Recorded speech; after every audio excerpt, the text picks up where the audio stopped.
Kontroversial.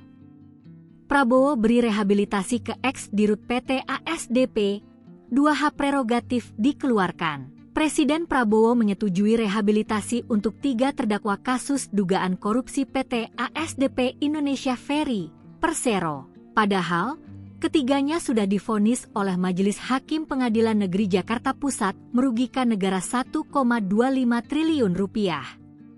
Ucapan Prabowo soal keseriusannya menumpas korupsi di Indonesia patut dipertanyakan. Sebelumnya, Prabowo juga sudah memberikan abolisi untuk Tom Lembong yang di tingkat pengadilan tipikor juga dinyatakan bersalah. Mengutip situs setnek.go.id edisi 2 Juni 2025, Prabowo kala itu menyampaikan akan menindak tegas segala bentuk praktik korupsi.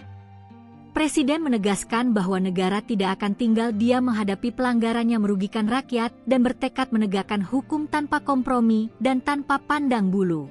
Pengumuman pemberian rehabilitasi untuk Ira Puspadewi dan kawan-kawan disampaikan Wakil Ketua DPR RI, Sufmi Dasko Ahmad, didampingi Menteri Sekretaris Negara, Mensesnek, Prasetyo Hadi dan Sekretaris Kabinet, Seskap, Teddy Indrawijaya di Istana Negara, Jakarta, Selasa, 25 November 2025. Dasko menjelaskan bahwa DPR menerima berbagai aspirasi masyarakat terkait kasus ASDP sejak Juli 2024. Selanjutnya, Presiden meminta Komisi Hukum melakukan kajian atas perkara yang telah masuk tahap penyelidikan. Hasil kajian tersebut disampaikan kepada pemerintah dengan menyebut 3 nama, yakni Ira Puspadewi, Muhammad Yusuf Hadi, dan Hari Muhammad Adi Caksono.